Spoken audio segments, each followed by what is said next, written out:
कि अपनी जवान बेटे की वफात के सदमे में था। मैं तो उस वक्त पागल हो गया था, मैं क्या कर रहा हूँ मुझे खुद ही पता नहीं है। अस्सलामु अलैकुम वरहमतुल्लाहि वबरकातुहू। न तुम सदमे हमें देते, न हम फरियाद यूं करते, न खुलते राज़े सरबस्ता, न यूं रुसवाइयाँ होती। ये मौलवी इम्तियाज़ पलाम्बी है, देवबंदी है। ये देवबंदी मौलवी इम्तियाज़ पलाम्बी मौलाना तारिक जमील को पागल कह रहा है। मैं नहीं कह रहा हूँ, इसने खुद कहा है। वीडियो अभी आपके सामने रखूंगा, आप उसको सुन लीजिएगा। इसने चाहे अपने अल्फाजों में कहा हो या मौलाना तारिक जमील के अल्फाजों को इसने रिपीट किया हो, मैं नहीं कहता, क्योंकि इसने मौलाना तारिक जमील के अल्फाजों को ही रिपीट किया है कि मौलाना तारिक जमील ने कहा कि मैं पागल हो गया था। पहले वीडियो देख लेते हैं, उसके बाद में बात करेंगे। और कुरान खानी के मौजू पर दारुल उलूम देवबंद के फतवे समेत मौलाना तारिक जमील साहब के बारे में कुछ बात कही थी। मैंने कहा था कि इंशाअल्लाह ज़रूर इस पर मौलाना तारिक जमील साहब का वजाहती बयान आएगा, और अल्लाह के फजल व करम से मौलाना तारिक जमील साहब का इस सिलसिले में वजाहती बयान आ गया है। मौलाना तारिक जमील साहब ने अपने बयान में बहुत ही गम, दर्द और गुस्से का इजहार फरमाया है। कुरान खानी वाली बात को लेकर हलाल और हराम पर तो कोई बात नहीं कही कि मैंने हराम समझकर किया, ये हलाल समझकर किया, क्या समझकर किया तो नहीं बताया। लेकिन इतनी बात ज़रूर है कि उन्होंने फरमाया कि अपने जवान बेटे की वफात के सदमे में था। मैं तो उस वक्त पागल हो गया था, मैं क्या कर रहा हूँ मुझे खुद ही पता नहीं है, क्या कर रहा हूँ मुझे कोई खबर ही नहीं थी। यार, जवान बेटे की मौत का सदमा था, ठीक है, आप जो है अपने जवान बेटे की मौत का सदमा झेल नहीं पा रहे थे, इसीलिए आपने कब्रिस्तान में खड़े होकर ये ऐलान करवाया कि 2 नवंबर को आसिम जमील की तीजे की फातहा होगी, उसके बाद में कुरान खानी होगी। ठीक वैसा ही हुआ, तीजे की फातहा हुई, कुरान खानी भी हो गई। उसके बाद में चलिए, तब आप जो है डिप्रेशन में थे, तब आपका दिमाग काम नहीं कर रहा था, पागल हो गए थे, बकौल आपके या इम्तियाज़ पलाम्बी के, कि आप पागल हो गए थे। लेकिन अब कब पागल हुए? ये जो मौलाना तारिक जमील के बेटे, आसिम जमील के बेटे की पक्की खबर बनी हुई है। क्या अभी तक ये डिप्रेशन में है या अभी तक पागल हैं? क्या किसी मेंटल हॉस्पिटल में इनके दिमाग का इलाज कराया गया था या नहीं कराया गया था? गालिबन 40 दिन हो चुके हैं, गालिबन 40 दिन हो गए, यानी 40वां भी हो चुका होगा मौलाना तारिक जमील के बेटे आसिम जमील का।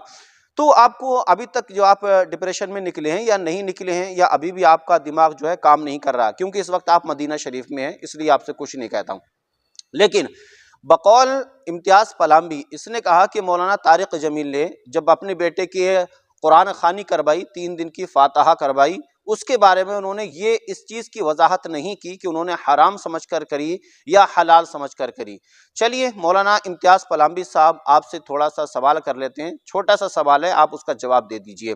वो ये है कि अगर मौलाना तारिक जमील ने इस चीज़ की वजाहत नहीं की कि कुरान खानी उन्होंने हराम समझकर कराई या हलाल समझकर, आपकी नज़र में क्या है? क्या कुरान खानी कराना हलाल है या हराम है? कुरान का पढ़ना भी हराम हो गया, या कुरान को पढ़ने के बाद किसी को उसका सवाब बख्श देना, ईसाल कर देना, क्या ये भी हराम हो गया? बकौल आपके नज़दीक क्या है? आप इसको जो है हमें जवाब दे दीजिए। दूसरी बात ये कि जो आप सुन्नियों के ऊपर बिदात और हराम के फतवे, नाजायज़ के फतवे ठोकते रहते हैं, क्या वो फतवा देवबंदी के मौलाना तारिक जमील के ऊपर भी फिट होता है? यानी कि आपके नज़दीक पक्की कब्र बनाना बिदात है, आपके नज़दीक पक्की कब्र बनाना बिदअत है, तो ये मौलाना तारिक जमील के बेटे आसिम जमील की कब्र पक्की है। आपको कहना चाहिए कि मौलाना तारिक जमील ने ये बिदअत की है, यानी बिदअत को अंजाम दिया है। तो आपको कहना चाहिए कि बरेलवी बिदअतियों की तरह इन्होंने भी उस काम को अंजाम दे दिया, तो ये भी बिदअती हो गए। 3 रोज़ की जो फातहा की गई, तीजा किया गया, वो भी आप बिदअत कहते हैं, तो कह दीजिए मौलाना तारिक जमील ने बिदअत को अंजाम दिया।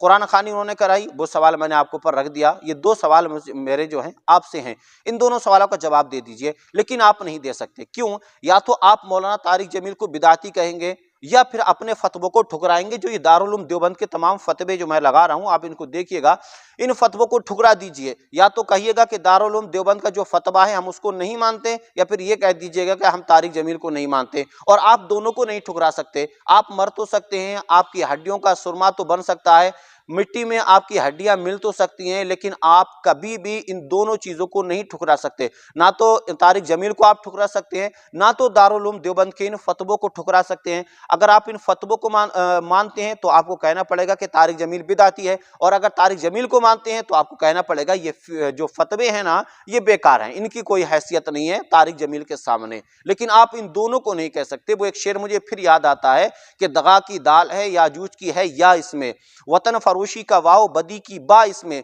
जो इसके नून में नारे जहीम गलता है, उससे दहकानियत नुमाया है। मिले ये हर्फ तो बेचारा देवबंद बना, बुरे खमीर से शहरे नापसंद बना। 24 नंबर 24 नंबर पिन कोड है देवबंद का, आप बुरा ना मानिएगा, देख लीजिए, चेक कर लीजिए, गूगल से पूछ लीजिएगा, क्योंकि सबसे बड़े मुफ्ती आपके यहाँ गूगल जो है मुफ्ती गूगल साहब है ना, उनसे पूछ लेगा, वो बता देंगे कि देवबंद का पिन कोड क्या है। तो आप इन दोनों सवालों का जवाब दे दीजिए, लेकिन आप जवाब नहीं दे सकते हैं, हम इसको बहुत अच्छे से जानते हैं। तो सुन्नियों, इनके बहकावे में क्यों आते हो? ये इमोशनल कार्ड खेलने के बाद में तुम्हारे ईमानों को छीन लेते हैं।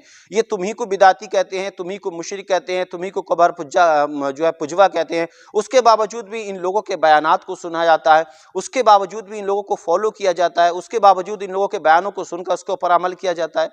क्यों?